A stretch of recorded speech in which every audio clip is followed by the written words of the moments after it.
Hey guys, मैं हूं सचिन निगम और आज की इस वीडियो में हम बात करने वाले हैं सुपर गर्ल के टीजर ट्रेलर के बारे में। अब इस टीजर ट्रेलर में ना ज्यादा कुछ नहीं है, लेकिन जो ओवरऑल स्टोरी है ना वो तो कंफर्म करके दे दी गई है। ये जो पूरी मूवी है ना, ये super girl women of tomorrow से इंस्पायर होने वाली है।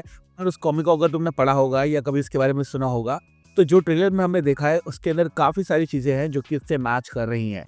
तो आज की इस वीडियो में मैं करने वाला हूँ फिर ब्रेकडाउन और सब कुछ बताऊंगा कि क्या क्या हो रहा है, क्या क्या होने वाला है। ठीक है, without wasting any more time, let's begin this video. तो सबसे पहले दो तीन चीजें हैं जो कि तुम्हें पता होनी चाहिए इस मूवी को देखने से पहले।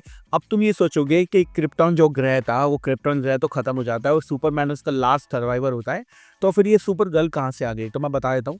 सुपर गर्ल जो है वो थोड़े से अलग एरिया में रह रही होती है। जब जो पूरा पूरा क्रिप्टॉन है वो खत्म हो रहा होता है, तब उसके जो पापा होते हैं जोरेल, वो क्या करते हैं, उसकी सिटी के ऊपर एक डोम बना देते हैं, जो कि हमने ट्रेलर के अंदर भी देखा है। ठीक है, उस डोम को बनाने के बाद में जो बाकी का क्रिप्टॉन है वो मर जाता है, जहां पर सुपरमैन के पेरेंट्स भी होते हैं और सुपरमैन उस वक्त जो है वो धरती पर आ जाता है। कारा जो है वो उनके साथ रहती है, मतलब जो सुपर गर्ल है वो उनके साथ रहती है। थोड़े टाइम बाद क्या होता है कि बाकी के इन्वेडर्स होते हैं जो कि उनको मार देते हैं। और नई कॉमिक्स की बात करें तो होता क्या है कि जो सिटी होती है वो एक ऐसी जगह पे चली जाती है जहाँ पर उनकी जो ज़मीन है वो क्रिप्टोनाइट में बदल जाती है। तो धीरे धीरे जो है वो बाकी के सारे लोग जो है वो मर जाते हैं।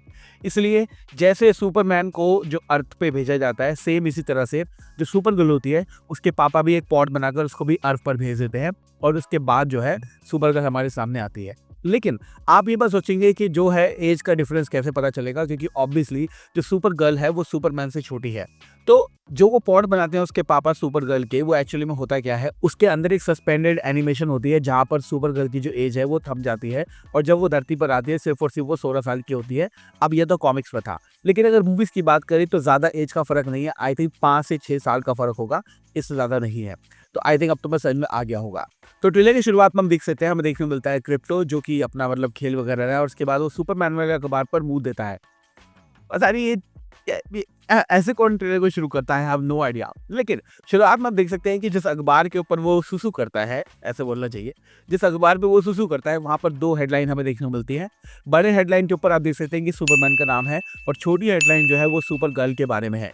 तो अर्थ के ऊपर ना अभी भी सुपरमैन को ज्यादा अच्छे से पसंद किया जाता है और सुपर गर्ल को ज्यादा पसंद नहीं किया जाता।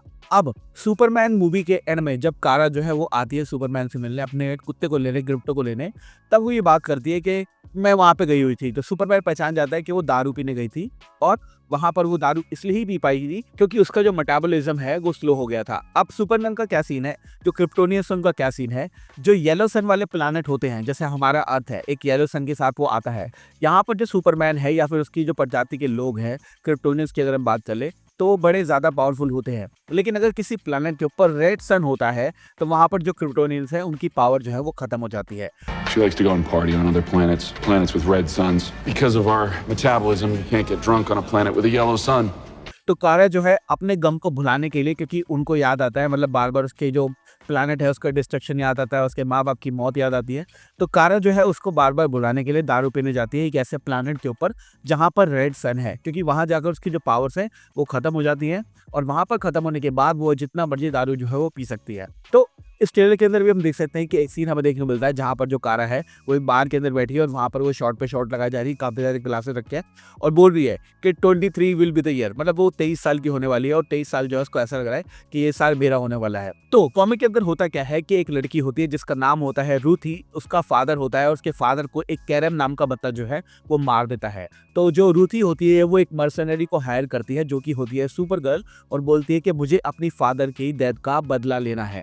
सेम कहानी जो है हमें इस मूवी के अंदर देखने को मिलेगी और ट्रेलर के अंदर भी आप देख सकते हैं कि सुपर गर्ल के साथ में एक लड़की है, ये लड़की होने वाली है रूथी और यहाँ पर हमें देखने को मिलने वाला है विलन कैरम। अब इस विलन को हराने के लिए रूथी जो है वो सुपर गर्ल का साथ देगी और डेफिनेटली जो है वो उसके फादर का रिवेंज वो लेने की कोशिश करेगी।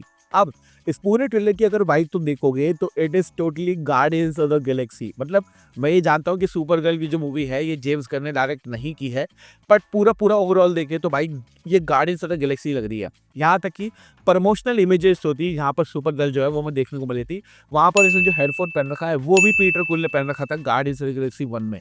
तो काफ़ी सारी इस तरह की काफ़ी सारी चीज़ें जो है वो वहाँ से उठाई गई हैं और ये जो डैग टैग लोगों का ग्रुप आता है जो कि सुपर गर्ल पर हमला कर रहा है, यहाँ पे आप देख सकते हैं कि इनकी जो शक्ल है वो रैवेजर्स की तरह लगती है, जो कि गार्डियंस ऑफ द गैलेक्सी का एक बिग पार्ट थे। यहाँ पर एंट्री होती है लोबो की, जिसको प्ले कर रहे हैं जेसन मोमोआ। जेसन मोमोआ ने कहा था कि 2012 में जब जाके मैंने इंटरव्यू दिया था डीसी के अंदर, तो मुझे लग रहा था कि मुझे रोल मिलेगा लोबो का, क्योंकि मैं लोबो का रोल प्ले करना चाहता था, लेकिन उनको बोला एक्वामैन। उसके बाद जब जेम्स गन आ गया मार्वल सिनेमैटिक यूनिवर्स को छोड़कर डीसी के अंदर, तब जेम्स गन ने बोला मतलब हमारे एक्वामैन को, मतलब यानी जेसन मोमोआ को, कि भैया अब वो रोल आपका खत्म हो गया, लास्ट मूवी आप कर लो, जो कि लास्ट मूवी आई थी, उसके बाद मैं आपको नया रोल दूंगा। और जो जेसन मोमोआ थे बहुत ज्यादा खुश थे, क्योंकि उनको फाइनली एक रोल मिला था लोगो का। 4 years ago, I had the Jeep out front. No, I don't want you. I left 4 years ago. I was screaming, wasn't I? Yeah. Screaming when I left Warner Brothers. Right? Everyone's in the meeting. 4 years again. It's a mystery, baby. I got some really good news. Great news with Warner Brothers. Amazing. Wish I could tell you, but here it is. Peter, I love you. James, I love you. David. Okay. Mwah. To the future. To the future. Baby!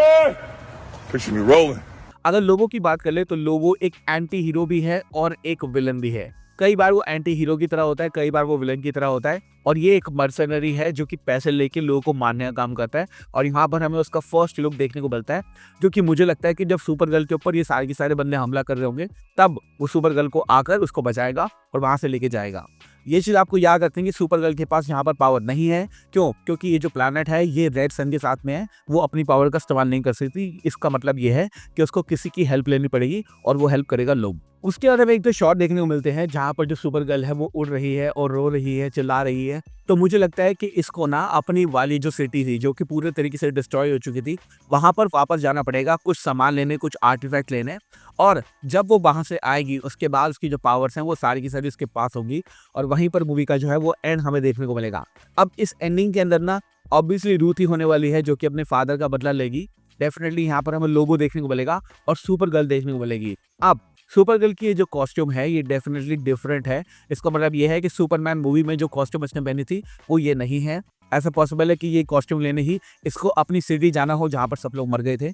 उसके बाद जो है ये आकर last की fight होगी और यहाँ पर जो मूवी है जो एंड होने वाली है। अब ये जो पूरी की पूरी मूवी है, जैसे कि मैंने शुरू में कहा कि वुमन ऑफ टुमारो नाम की कॉमिक है जो कि टॉम कैनियल लिखी थी, उसके ऊपर टोटली इंस्पायर्ड है।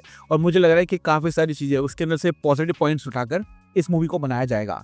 आई बिलीव ये मूवी जो है थोड़ी सी होने वाली है। मैं इसमें ज़्यादा उम्मीद नहीं कर पा रहा हूँ, क्योंकि जो उसका टीजर ट्रेलर है, जो ट्रेलर है वो देख के मैं ये बोल सकता हूँ this movie is going to earn somewhere around 400 million. उससे ज़्यादा ये नहीं कमा पाएगी, क्योंकि इसके अंदर वो अपील नहीं है।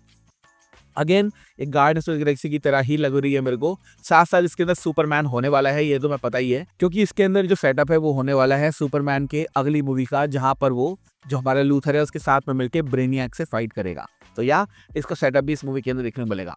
अदर देन दैट इस ट्रेलर के अंदर ज़्यादा कुछ नहीं है। अगर मुझसे कुछ छूट गया हो तो let me know in the comment section below. Thank you so much for watching this video. मैं हूँ सचिन निगम, मिलूंगा आपसे अगली वीडियो के अंदर। Bye guys, take care, love you all and have a great amazing day.